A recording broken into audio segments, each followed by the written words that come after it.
Welcome to Bee's Travelogue, episode 72. My final full work week in Korea, I had to go back for my background check at the police station and took pictures of my neighborhood.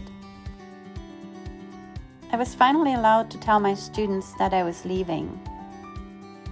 I prepared little notes for each one and attached a colorful pen. They were all very surprised that I was leaving, and it was very sad. Some of them wrote little notes because they didn't have any time to prepare, and some of them came back with gifts. It was all very touching, and it made me think that maybe I hadn't been as bad a teacher as I thought. With more practice and better support, maybe I could become a good teacher. I took photos of the guiding lights on my way home, the sunrise when I woke up really early in the morning, the parking lot that was almost finished. I was going to miss all of it. On my final Saturday in South Korea, my friend Gunyang picked Tanya and me up and with her car drove us to Jindo Island. We had Oreo cookies in the car, and as we were crossing the bridge to Jindo Island, I saw that they also had a cable car that I would have loved to use once.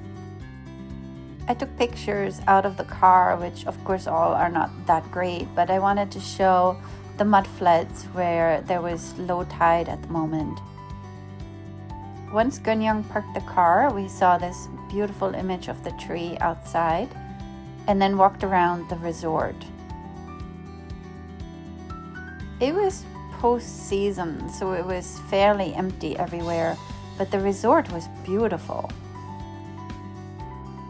It felt like we were at the French Riviera instead of Korea. This was Seoul Beach Hotel and Resort. This area was aptly named Provence Square, and the view was spectacular. We took lots of photos and selfies and then headed toward the southern end and the beach side. We found interesting landscaping, and once we got to this inner bay, we had an absolutely stunning view of this turquoise water.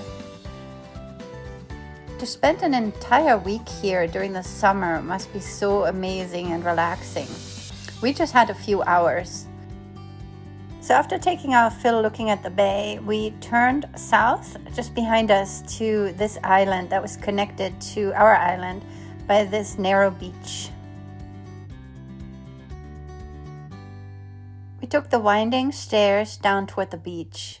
First we could see the glittering water to our left and more of the turquoise bay to our right. The beach was fairly empty, but there were quite a few people enjoying this beautiful Saturday in late October. The weather really felt more like summer than fall. The best time to go to Korea, I think, is in May and in October. I took some close-up photos of the dark rocks, the stones on the beach, the really blue waters and dark blue sky, and a little bit of waves, and really the many islands in the distance. Part of the beach to the smaller island was flooded, but I was wearing my hiking boots, so I walked through it as the only one and took some pictures looking backwards. I also got another angle further out into the bay, a part that people on the beach wouldn't be able to see. And here is Seoul Beach Hotel and Resort, and all the people on the small part of the beach before it got flooded. One thing that is very noticeable in Korea is how clean everything is. If you go to a beach in America, you would definitely see garbage lying around, but here everything looked pristine. I headed back to my friends, and then we climbed the stairs back up the walkway and headed down the eastern side of the resort to find a different entrance and look for a restaurant. By this time, a lot of the small clouds had disappeared, and with the bright sunshine, the waters looked even more turquoise than before. We walked past a small beach area and saw the longer beach on the eastern side, belonging to the resort. We didn't have a lot of time on Jindo. We had meant to just spend some time here and go back, but as we were talking, Gunyang realized that I really had wanted to see Purple Island, and she thought we could just go there as well. I thought it was too far, but she said, no, we can make it. Let's just eat lunch and then we'll go there. So that's what we did. We stopped at a barbecue restaurant, and Gunyang and Tanya really enjoyed the lunch.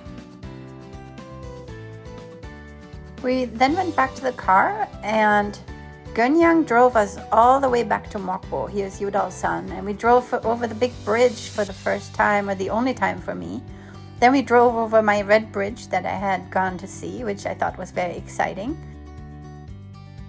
Then Gunyang bought some figs to get more energy, I think, for all the driving. She also was going to have a concert at night. So all of this was really quite a hassle for her, and I'm very, very appreciative that she did all of this for me. Thank you, Gunyang. We drove over the Infinity Bridge, and now we're on Sinan Island, which is very famous in South Korea. And this was the way to get to Purple Island. When you go over the bridges and get to the islands, it's really just all sky and water and the small islands in between. It's really an amazing landscape. Up next is a Google Map image that shows where we were and where we were headed. And finally, we came to our first purple bridge, and then everything started to get purple. We finally got to the post between our island and Purple Island, and Gunyang found a place to park the car. If you wear purple clothes and cross the bridge, you don't have to pay. But I wasn't expecting to go to Purple Island, so even though I had bought a purple shirt, I wasn't wearing it on that day. The bridge to the next island was very long and very far, and because it was low tide, we had a good view of the mud floods below us. We could see crabs and we could see fish swimming in the water, and of course we took selfies and had our picture taken on the purple bridge. Here I really loved the reflection in the water. And you can see how far this bridge goes. It usually crosses the ocean, but at low tide, you're just kind of crossing over the land, it seems. Because it was so late in the day and almost golden hour, we didn't have much time to explore, but I was just so happy to actually be here. When I first found out that I was going to Mokpo, and I had never heard of Mokpo before, I was watching videos about Mokpo, YouTube videos, and one of the first things I saw was a video about Purple Island. And so I had thought, oh, I'll definitely get to Purple Island.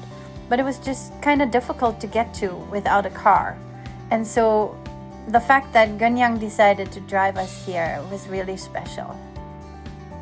She actually, because she had a performance later that night, went back to her car to rest her eyes for like an hour while Tanya and I could keep on going and explore a little bit.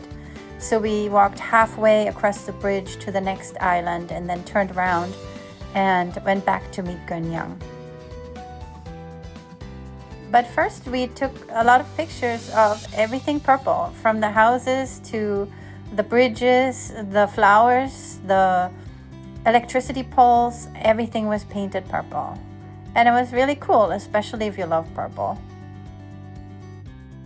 As the sun was going down and behind the mountain, putting everything in shadow, Tanya and I walked back to the car. I really would love to come back one day and explore all day, go from island to island and take even more pictures. But this had been fantastic, and I was very, very happy. Look at the reflections here again. Isn't that amazing? And the golden sunlight behind the mountain. The blue sky reflected in the water. It really had been a perfect day for me. This was my absolute last Saturday in South Korea. We had a wonderful sunset. And then Gunyang drove us back over all the bridges back to Mokpo, where Tanya and I took different buses to get home. My last Sunday, I just cleaned my apartment and got ready for 4 days of orientation with the new teacher. And then on Friday, November 1st, I left Korea for good. Next are my final days in South Korea. Thank you for watching.